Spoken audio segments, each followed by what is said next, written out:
Just a quick reminder before we start today's show that the Cannabis Dispensary Spotlight Series, sponsored by Helix BioTrack, begins on March 6th. This 12-part series features cannabis dispensary owners from throughout the United States and Canada. Listen every Thursday and Sunday to hear fascinating insight into all the different strategies that these pioneering retailers are using to crack the national and international expansion code. Tune in on March 6th to hear episode 1 of the Cannabis Dispensary Spotlight Series, sponsored by Helix BioTrack and playing exclusively on the Raising Cannabis Capital podcast. From MJBulls Media, I'm Dan Humiston, and this is Cannabis Crowdfunding.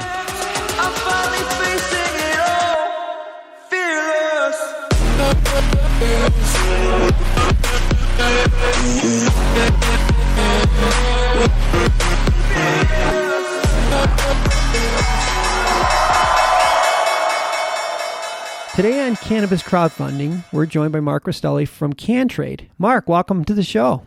Thanks for having me, Dan. Happy to be back. Well, for all our Raising Cannabis Capital listeners, you'll remember Mark was a guest about a year ago. But for those who didn't have an opportunity to hear that show, Mark, you talked about how challenging it is for licensed cannabis companies to find other licensed cannabis companies to do business with. Let's start here. Why is this so important? Right, yeah. So in a newly regulated market, coming out of, say, Prop 215 days in California, basically everybody's trying to figure out who has what, and they're kind of using old connections. And what happened was the market got saturated with ultimately brokers, middlemen, people in the middle. There were fake deals, fake contracts, fake buyers, all that type of stuff. And if you speak with somebody that's been in that market since Prop 215, they've got multiple terrible broker stories about being burned. So, oh, man. There was no credibility in the supply chain. And that's the problem that we set out to tackle with CannTrade. Let me just see if I can frame this. Say, I'm only going to buy some stuff from you. I send my money, and it turns out you're not even legit. You're a vapor. So the money's gone. And that was sort of the circumstance that was going on before? Yeah, if you got that far to sending the money, you've already made a mistake.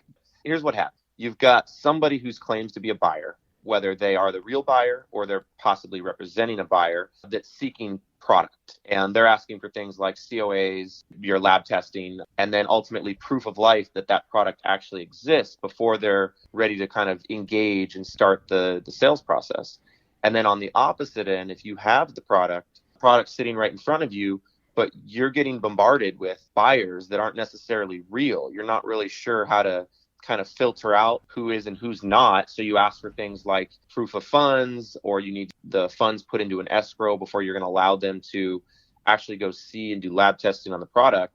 That's what was going on. Basically, there was fake deals all around. And one of the funny things you always hear is when things like proof of funds or COAs get shopped around so much that if you sent them out, they actually at some point can make it back to you. And there's a lot of cases where that happens, where let's say I'm looking to buy 100 liters of distillate and I have the money in my account. I send out my proof of funds, and then somebody, whoever that's sent to, is now shopping that around to try to find that 100 liters of distillate. And ultimately, at some point, that proof of funds makes it back to me from a broker saying, hey, do you have 100 liters of distillate? I've got a buyer. And it's like, whoa. I can't say that's happened to me, but we've seen COAs, proof of funds. We've seen them shopped around. We've gotten reports from multiple people that this or that was fake. Because those are the types of things that we look into to make sure we verify the businesses that enter our ecosystem. Well, let's talk about CannTrade now and how you're helping people avoid those types of circumstances. It starts pretty simple. Every business that we engage with or that we allow into CannTrade, our marketplace ecosystem, they have to provide a certain level of information. In most cases, it's EIN, sales permits, state ID, state license. And then that information has to match up with what we've already got in our database for that business. And then if all is good, that's really step one. Step two, we have to be in contact with them. We'll basically verify the business through agents and contacts as well. Once they're approved, they gain access. Once they're in the ecosystem, you know that every business that's gotten in has jumped through the same hoops that you've jumped through. And now you can buy, sell, trade with confidence. and know that CannTrade is there to assist either party, buyer or seller, and ready to step in if there's any problems or disputes, things along those lines. So really adding that credibility back into the supply chain and knowing that you're talking with real buyers, real suppliers. Yeah, I just can't imagine that there was a system that was not like that prior to your involvement. It's crazy. It's just they call it the Wild West for a reason.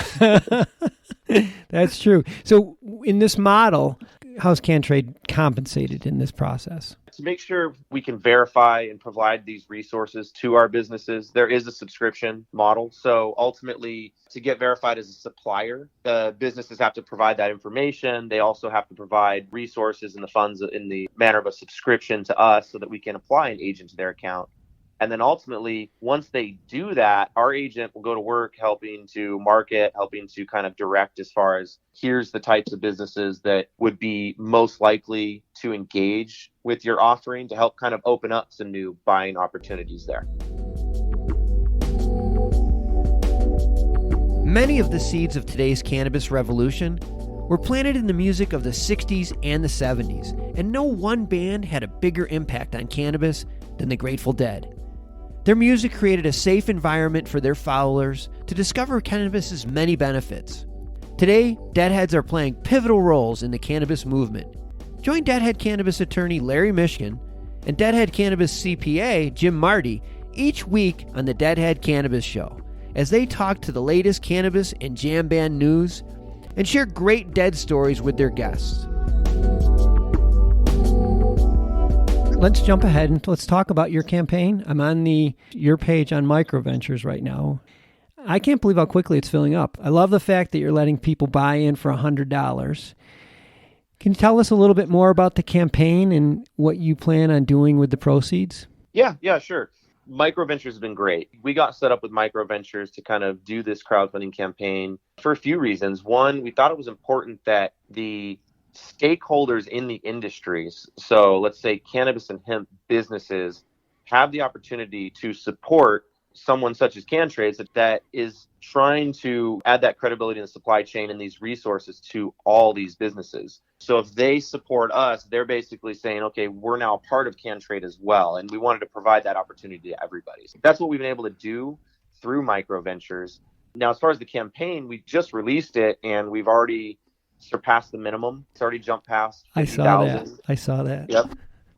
And with the proceeds from the campaign? They're going into improving the application. They're going into marketing, sales, and support. We get so many businesses into our network. It's very resource intensive to be able to verify them and support them so that they have the ability to be successful in our markets. We want to add, as much as we can on the support side so that business gets in and they've got that buyer, seller, concierge service with CannTrade and got the power of our application and our software to support both the buyer, the seller, and our agent who's servicing those accounts. Oh, and this is up and running. I mean, this is I think the important thing that anybody that's thinking about investing can take away from this interview is that this CannTrade is up and running. This isn't an unproven concept. And I'm reading on the page right now that there's 1,300 registered customers, and you guys have facilitated over 1,100 supply contracts. I can't imagine from the last time we spoke until we are today, the amount of growth has just been crazy. I can't imagine not doing it with more people. This is you're ramping up like crazy. Yeah, we're doing exactly that. And when we last spoke, our application only serviced the California cannabis market at the time. And since then, we actually released it in early January, our hemp markets beta.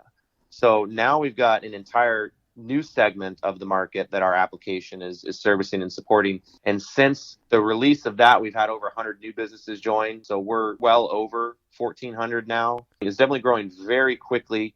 What's interesting, though, is the cannabis markets, they've been regulated. They've had some years, under their belt. So they've started to stabilize a bit more. But the hemp markets, they're very much like the cannabis markets were 2-3 years ago in California. It's back to the Wild West. The exact same issues. And actually, the reason we started working on these hemp markets is because we were having our doors kicked in by businesses saying, hey, we need this. We need this for this space. The markets, they run parallel.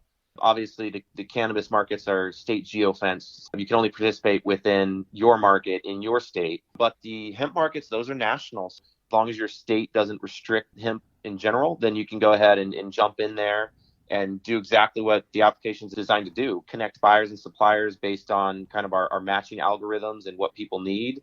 And then to track those orders through fulfillment. And then also to manage the clients. If a business joins our ecosystem right now, they can offer a much simpler, easier way for their own clients to purchase. And on the back end, because we know what it is that business supplies, whenever someone comes into our application that needs something, they get matched right up. Our suppliers receive a notification saying, oh, you've been matched with a new buyer. Your buyer needs this. Would you like to contact them? And then they can go ahead and contact them right there. Wow. Like I said, this is not a startup. This is a proven concept. Everything seems to be in place for this rapidly expanding industries, I should say, because there's more than one. Well, we've been speaking with Mark Rostelli from CannTrade about his crowdfunding campaign, which is currently live on MicroVentures. And we'll have all the company's information in the show notes and on MJBulls' website, including the link to CannTrade's funding page on MicroVentures. And as I mentioned earlier, you can own a piece of CannTrade for as little as $100. Before I forget, if you want more information, go to the website. There's more information than you could possibly ever read through. There's so much, including a good video. I like the video, Mark. Excellent. Thank you. Yeah. Mark, it's always a pleasure to have you on the show. I wish you the best on this campaign. I don't think you're going to need any luck, though, because the way it's going right now, it's going to fill up quickly. Thanks again for being on the show. Thank you for having me. And, one last thing I'd like to mention about the campaign. I'm not sure the exact number at the moment, but there's around 200 investors that have participated. What's really cool about working with MicroVentures and this crowdfunding campaign is now we've got 200 individuals that are evangelists of us, ready to support us, ready to help us be successful. So that's just really cool and not something that you would necessarily get as a business that went another funding route to get, say, one venture capitalist firm to invest in your organization. So that's the reason we worked with MicroVentures and went the crowdfunding route. So you mentioned earlier that a lot of the people that have made these investments are people that you're already working with. They know the company, they have confidence in the company, and it makes sense for them to be owners. Right. And if we went any other route, they wouldn't have that opportunity.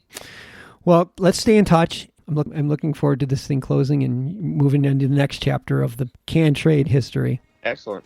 Well, thank you so much for having me. Oh, it's always a pleasure.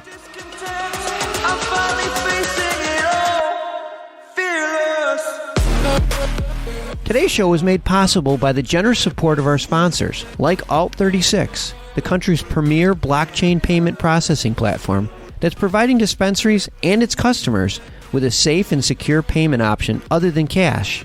To learn more, go to alt36.com. Today's podcast was produced by MJBulls Media, the industry's premier cannabis podcast network, with original music produced in part by Jamie Humiston. I'm Dan Humiston, and you've been listening to Cannabis Crowdfunding.